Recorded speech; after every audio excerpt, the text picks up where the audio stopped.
Welcome back to the Through the Lane podcast. It's a little bit different today. Town's on vacation. Last week we didn't record because it was Father's Day weekend. The only reason why I've recorded is because a lot has happened. I probably wouldn't have recorded, but we've got the Desmond Bane trade, the Rafael Devers trade, the KD trade that broke yesterday morning, and Game 7 of the finals, and everything that's happened with there. So it'll be about a 30-minute episode, not too long, because I've got work here soon. But we're going to dive into it, and I'll try to break it up in sections for you. So if you want to skip to, you can skip to. Starting off, we're going to start from the beginning. The Desmond Bane trade. Listen, to an extent, I love it both. I love it for the Magic, right? Probably the worst. I think they're the worst shooting team in the playoffs, and it was bad. I mean, they could not hit shots, and it's really what hindered them. They probably would have done a lot better if they could hit three-pointers. I don't know the exact percentage, but it just wasn't good. Paolo's not a great three-point shooter. France is not a great three-point shooter. Jalen Suggs isn't either. KCP's good, but just not in volume. Not in the volume you're getting with Desmond Bane. You're getting an upgraded version of KCP with Desmond Bane. I mean, pretty much what you're doing. And with Memphis, you're getting a lesser version of Desmond Bane than with KCP, which I think could fit well with them with what they needed, because it got to the point where you're feeding too many mouths, right? And you've got to decide, if you're Memphis, what do you want to do with Santi Aldama? Which I think Santi Aldama would be the perfect four of the future. You have JJJ play the 5, and you have KCP play the 2. You figure out whoever, Jalen Wells, Vince Williams plays the 3, and then Ja at the 1.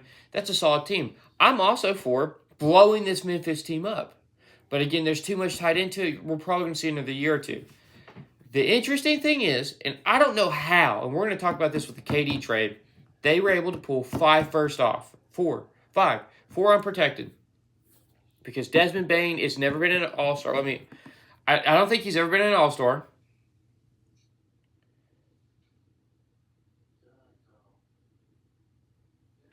He's a heck of a player. He's 26, averaged 19 points a game. I mean, the shooting percentage, he's a great three-point shooter, and I love it. Never been an all-star. The 2023-2024, he averaged 24 points a game. He's a career 41% shooter from 3. He's a sniper, and you're going to make him more off-ball. With the Grizzlies, at times, he had to be the number 1 guy. He's now the number 4th option. You also have Anthony Black. I mean, who else is on that team? Because they just got rid of Cole Anthony. And honestly, it's weird because you had Scottie Pippen Jr. Unless you want Scottie Pippen Jr. to be your 2, because he played fantastic defense in the playoffs. Fantastic defense. He guarded Steph well, and you want to move KCP to the 3. Which then would make Cole Anthony your backup point guard, which he's a very good backup point guard. I think he should be on a team where he can play that 6th man or 7th man role off the bench to bring the spark, right? Let's go. Let's go to the Magic. Let me look at the Magic roster, Lord. Because it's going to be interesting. I mean, I want to say, you have Franz Wagner. They got to figure out the center with Wendell Carter or Goga. Again, still a great shooting team. Caleb Houston, solid. Mortwise Wagner is probably one of the better backup centers in this league when healthy. It's a very solid team. Now, they don't have their first-round pick this year, and that's honestly fine. I mean, Jet Howard's got to figure out his role in the team at some point. Anthony Black's going to get an increased role. And then Tristan De La Silva played really well in his rookie year. This is a guy that wasn't viewed as a project.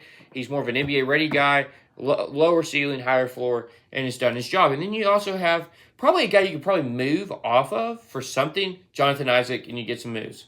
But I love the move for the Suns. Outside of the 5 first-round picks, they got fleeced. Desmond Bane's not worth 5 first-round picks, maybe 1 or 2. But this is the issue with the Mikal Bridges trade. And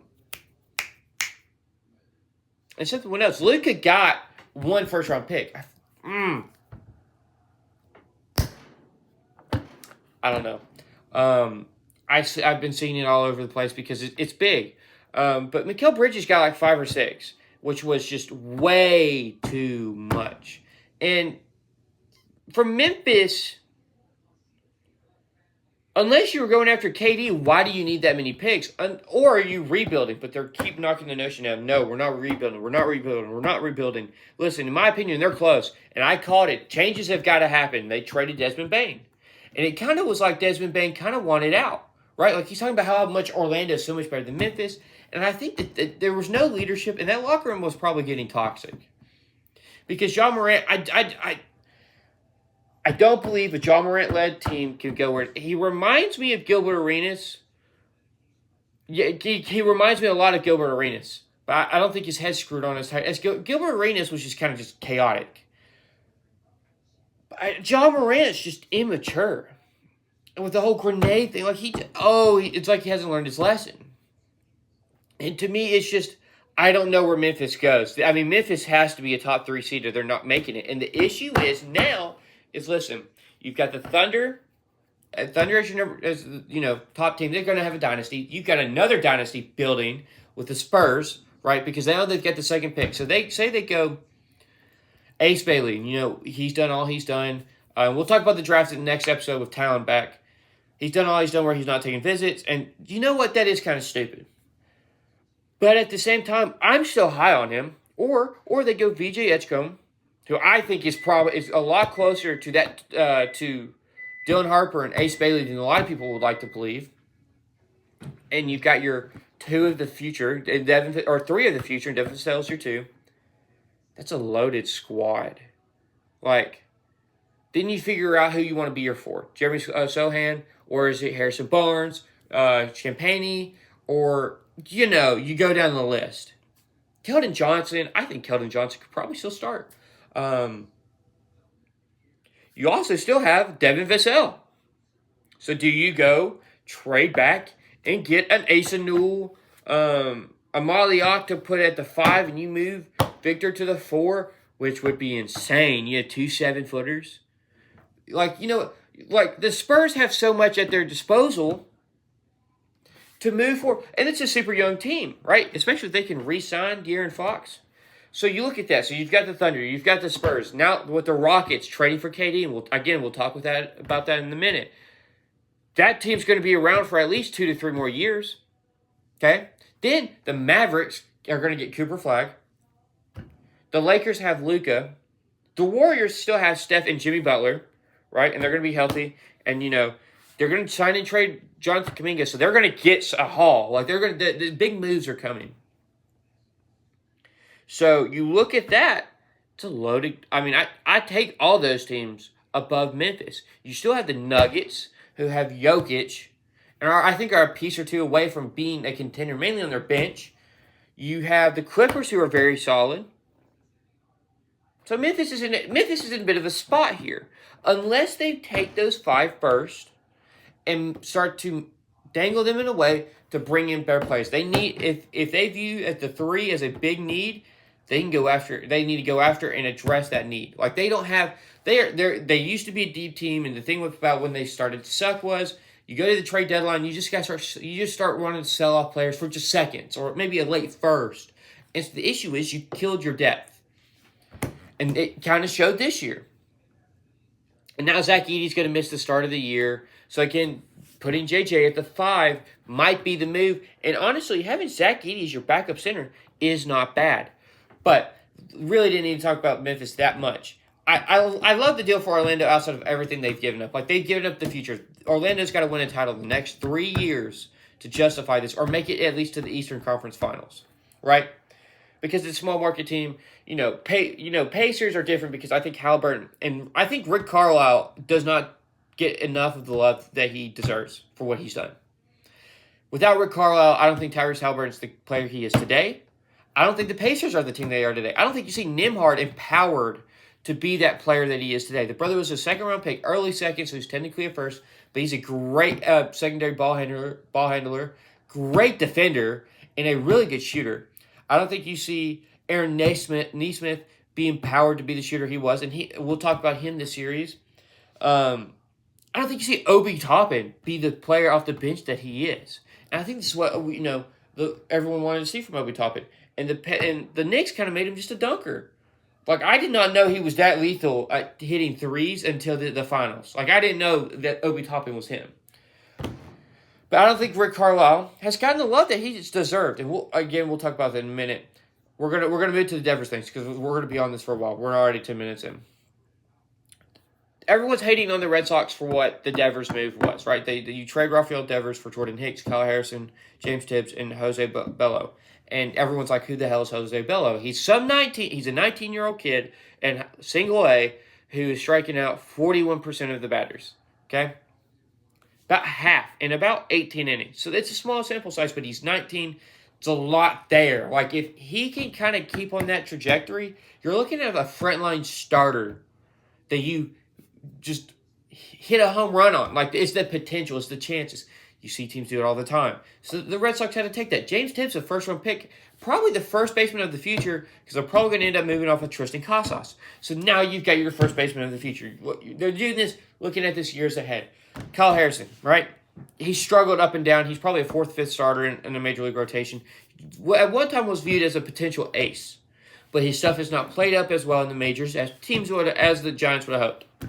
So maybe he turns it back around, and maybe he becomes an ace. But we're going to go on the safer side. He's a back-end starter, okay? Still pretty good. Now you're addressing needs everywhere. You've got a potential frontline guy with frontline potential in Jose Bello. You've got a back-end starter. Again, the team that has a lot of pitching. Probably if they're out of contention, Walker Buehler and Lucas Giolito are gone.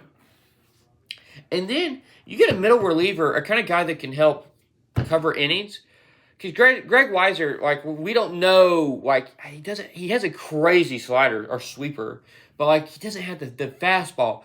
Jordan Hicks he's a flamethrower, is what it used to be called in the early 2020s and late 2010s. It's kind of what Josh Hader was put in, a flamethrower. So just throws gas, putting out fires. I think that's what you get in Jordan Hicks. You're building a playoff bullpen. And for the picture, you're like, man, there's no headline. Well, here's the thing. Rafael Devers long-term is not going to play in the field. One of the worst defenders in baseball history. I've said this before. So he's getting paid $345 million, I think, just to be a DH. That's a lot of money, right? Especially this early on. So he's kind of got a bad contract because he's not hitting 50 home runs. Like, the only way you justify that is them hitting 350 home runs, 100 RBI, or like 40 home runs, 100 RBIs. Something insane, right? You know? High on base. Like, I don't think Kyle Schwarber will get that deal, and Kyle Schwarber's going to get a bag this year. He's not going to get the yearly money that Devers got, unless it's like a 2-year deal, and it's like $100 million, 2 years, $100 million. He's getting $50 million a year, which I still think I would not do. But as well as Devers just gave up on the team. He wouldn't. So when third base came back open, he was like, I'm not playing third base. Why? You just bitched about not playing third base. Like, you just whined, okay? So, I played baseball. I played baseball, Play third. Like, wait, hello? You say you're a good third base. If he is as good of a defensive third baseman as he thinks he is, he should have, and especially as a competitor, he should have taken that third base spot when Bregman went down and ran with it, right? But now we're calling up Marcelo Meyer to play third base, a natural shortstop, probably a kid that will be good at shortstop, because for whatever reason, they can't move Trevor Story off shortstop. Trevor Story should probably be the second baseman, and Marcelo Meyer be the shortstop. Because Marcelo Meyer, with the move, is going to stay on the right. Him or Roman Anthony are going to stay. One of the two, probably both. And I think they need to keep both. But he won't play third base. He's creating a toxic environment in the locker room. Casas goes down at first base. You're like, okay. First base is where all bad defensive third basemen go, pretty much. So we're just going to move him to first base. So we've problem fixed. He might be a good first baseman defensively. Because the issue was he was so bad at third base. Like, you couldn't even, stomach it. Right? He says no. He says no. And the whole issue was before that they weren't letting him play in the field, and he was upset about it. Well, here's your opportunity to play in the field and run with it as a competitor. He says no. Because it's kind of creating a toxic environment. And you're seeing nobody in the locker room was really sad when he left. And that tells you more. That tells you a lot more than what the outside perspective is. He was a bit of a toxic character in that locker room. So you kind of had to get rid of him at some point. He was not being a team player. He was not being a good leader. Right? Like, he's being very selfish, very toxic, bit of an ass. And he had to go. Had to. Right? Now, would you have liked to get more out of it? Yes. But again, you look at that. The Red Sox had no leverage.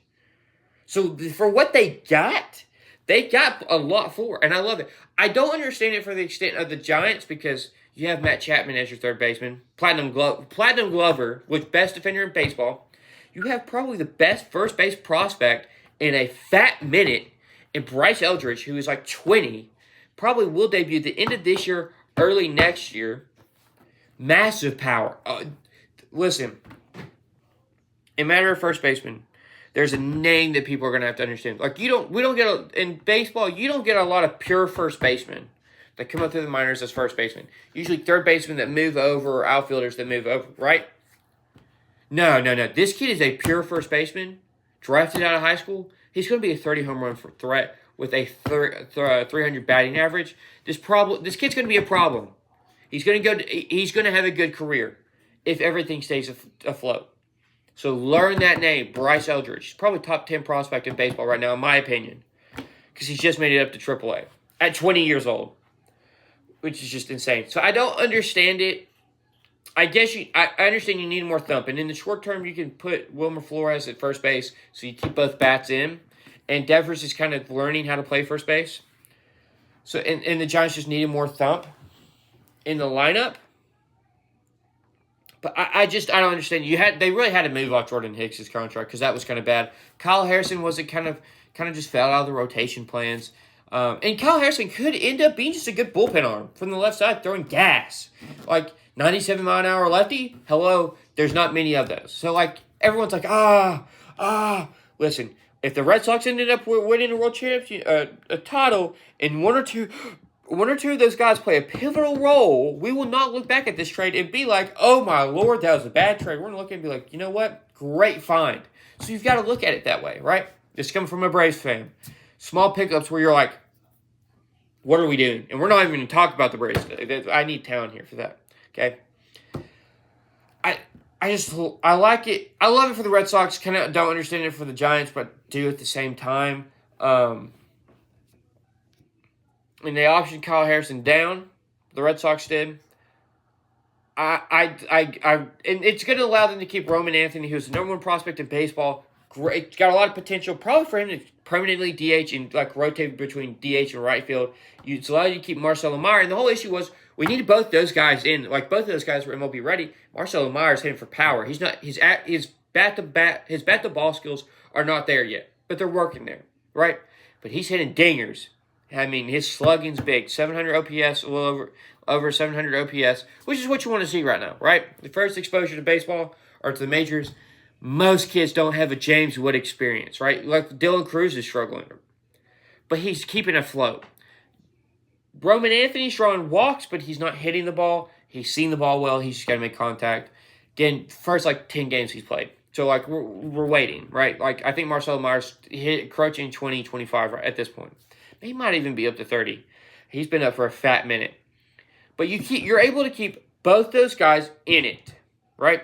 Both those guys in the plans of the team. Because when coming out of camp, you wanted Christian Campbell. And we'll talk about him in a second. Roman Anthony, Marcelo Meyer. All three up because that's the future of the team. And now Christian Campbell got sent down. He scuttled a little bit. They're making him take first base reps. I would not be shocked if they make him the first baseman of the future. Not the future, but the present. Because he probably is the second baseman of the future. And you're running infield of Bregman. Future, if they trade Casas, right? If they trade Casas, James Tibbs, second base is Campbell, shortstop is Meyer, and third baseman's Bregman. That's a really good infield. And then your outfield is Rafaela in center field, Durant in one of the corners, platooning with Wilmer Abreu, and then Wilmer Abreu platooning with everybody, and then Roman Anthony in the outfield as well. And someone rotating through DH. That's where it is. And maybe Casas moves to DH. Maybe you don't trade Casas. Maybe you put him at DH. I don't know.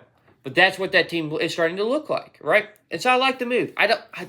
Everyone hating on it. Maybe the Red Sox are punting on this year. It's that first year of that team. Give them a break. Give them a break. They swung. They kind of missed. Let them do their thing, right? Now, on to the KD trade. And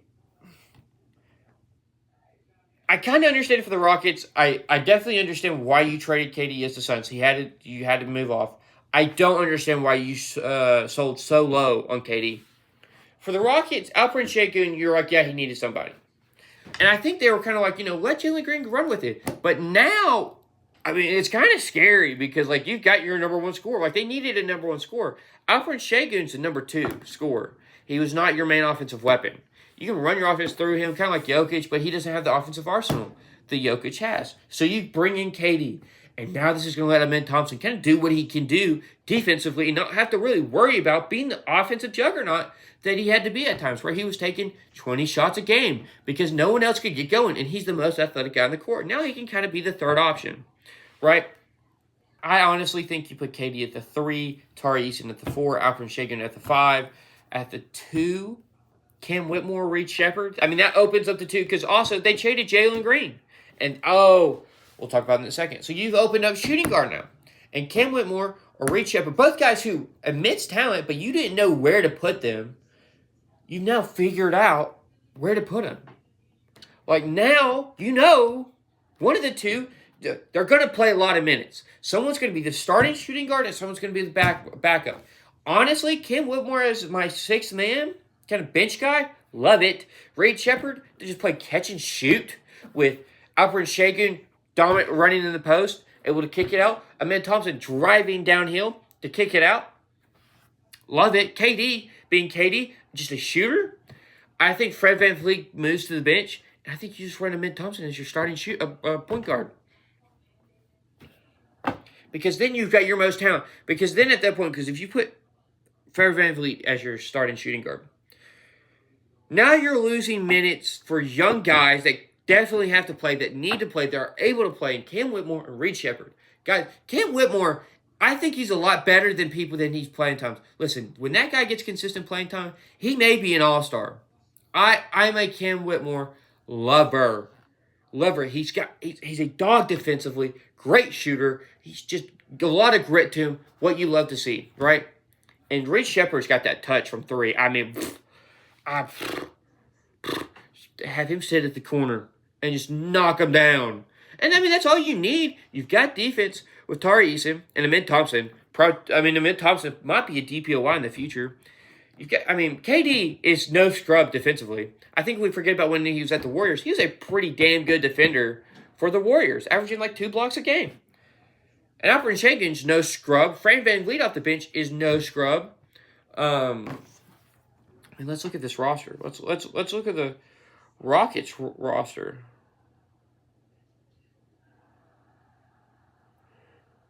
Right? Because I'm blanking on people. Jayshawn Tate, no scrub defensively. Steven Adams is your backup center.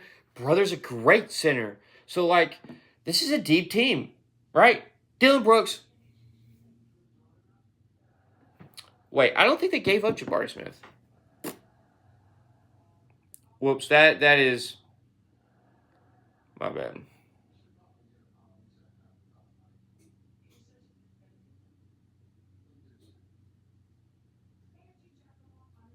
No, so they did not give up Jabari Smith. Okay. My bad. I'm going to have to edit that out. You're going to see a thing.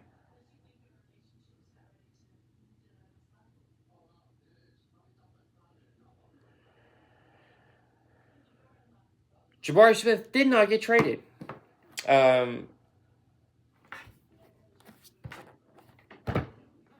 Okay, so I previously said you want to see this because I will have edited it out.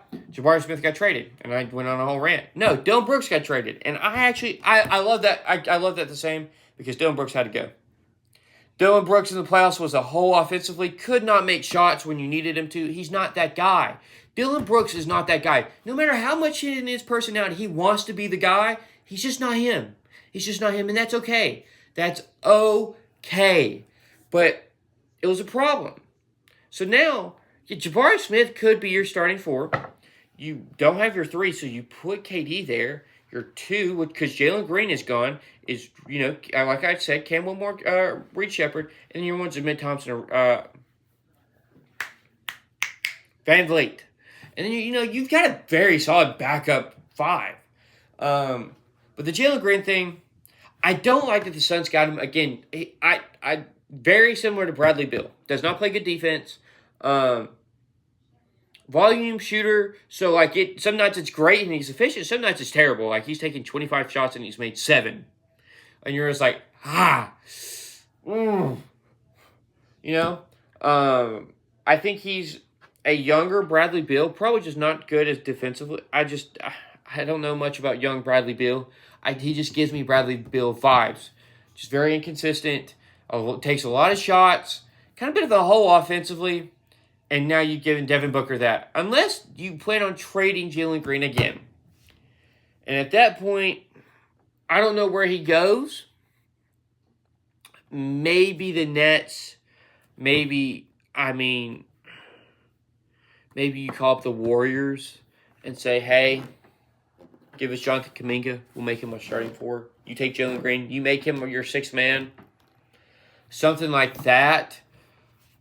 I don't know. I don't think the Warriors will do that because they need a 5. Jalen Green's career is going down because he's such an inefficient scorer. And it's so hard to watch. Like, even when he takes 10 shots, he'll make 3. And you're like, and he disappeared during the playoffs. It was just tragic. But I think more than the thing about it, I love the move for the Rockets. It lets Amin Thompson do more defensively, not to focus on offense as much as he had to. But he can kind of just go off then because he's not getting double teamed. And Alperen Sengun can't get double teamed in the post. So then you're freeing him up. And Jabari Smith, I said this in the last clip that you won't see.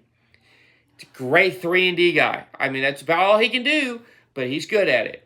Now down to the finals, right? We're going to talk about Game 6, and then we're going to talk about Game 7. We've got about 12 minutes left.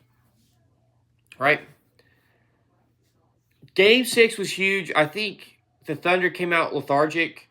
TJ McConnell had a hell of a series. And, someone said, it wasn't his fault that they lost. It wasn't his fault that they lost last night. Scored 16 points. That's a guy that shoots no threes. So, that's 8 twos. The Thunder got blown out. And the way Tyrese, we're going to talk about what happened to Tyrese. The way Tyrese was playing in Game 5, I was like, this might be a problem for the Thunder because you're not giving this team hope and they're hitting a groove, and they can know what they can do to you because they can stifle you and just start knocking down threes. Because at one point, every shot the Pacers were shooting in Game 6 was falling. And then early in Game 7, you started to see that. The defense, the Thunder kind of looked tired in Game 6. And they when they were trapping SGA, Jalen Williams couldn't get anything going. And the thing that worked for him in Game 5 was Chet Holmgren got going, which then you had to then come down and start collapsing the pocket in the middle of the court, which then opened up the perimeter for guys to dribble drive because everyone's inside, so everyone's losing their footing. Jalen Williams can dribble drive in and he can penetrate. Well, Chet Holmgren couldn't get going, and no one got going. So going into Game 7 last night, you're thinking, man, this is a game. Benedict Mathurin's had himself a heck of a game. Probably should have started him because, man, has Aaron Nesmith he was bad. He was bad all series. It was just not good. He's a good defender, could not make shots offensively, and they needed that so bad. But, we're going. Game 7 starts, and the Pacers look fantastic. And Tyrese Halliburton's hit 3 threes. And you're like, oh, this is a game. And listen, I posted this on my stories, and I made a post on this on the podcast page. This was the same thing that happened to KD, right? He goes down with 7:55 in the quarter, and you're just like devastated, right? KD had a calf strain in 2019. He came back and he played on it, and KD was doing good. And KD was kind of out there a little too long. Game 6, they were putting Tyrese out there for little spurts and then pulling him, right? That was not happening. I mean, he was in there for almost 8 minutes.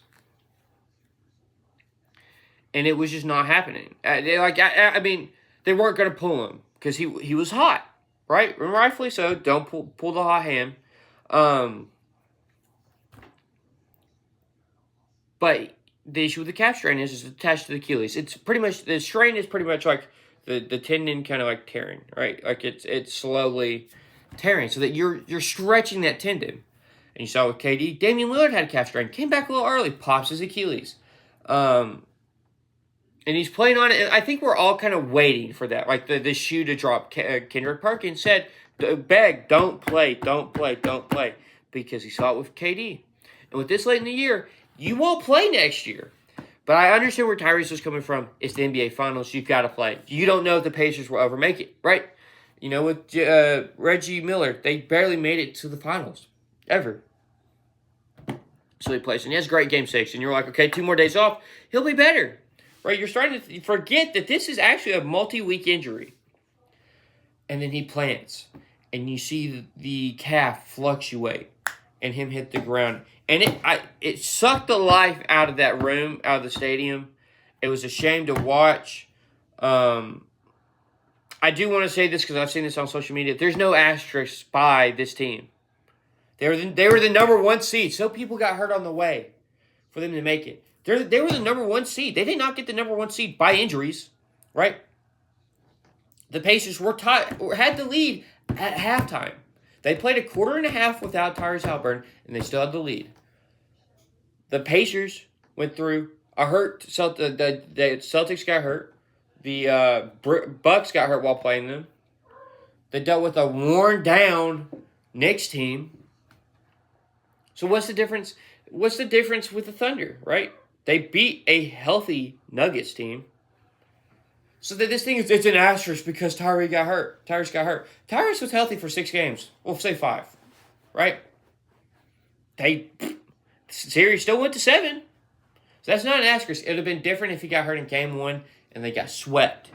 But it was a Game 7 and they fought it out. I mean, yes, at the end the Thunder started to blow them out. But I mean, it was a great game for both of them. And T.J. McConnell, man, I said he was going to get a bag. He's still under contract for 2 years. If T.J. McConnell keeps this up, brother's going to get paid. Paid a bag. But SGA looked good. Chet, you're still seeing rust. I think it's just because of the hip injury. Jalen Williams looked fantastic. Alex Caruso was doing Alex Caruso things at Game 7. He was, knocking down threes. He was being a menace defensively. Casey Wallace with a great pick. I think it was the second quarter. Pascal Siakam had a fantastic Game 6. Brother deserves his flowers. If Pascal can play like that every game, Pascal might be a number 1 player on the team, number 1 option. But it was so sad to see Tyrese go down. He probably won't play at all next year, just to be safe with him, which then makes the burden, what are the Pacers going to do? Because they can't really go this far without Tyrese. And I think T.J. McConnell, they play different and maybe better with T.J. on the roster, better defensively. But you're going to need some more firepower. And it's just going to be interesting to see what they do. But congrats to the Thunder. And they're going to be around for a while. Like I said earlier, it's going to be a dynasty. But, yeah. It'll be about 30 minutes. So I'll have to add out a little bit of my Jabari Smith rant. But, yeah, thank you all for watching. Talent should be back next week. So, see y'all next time.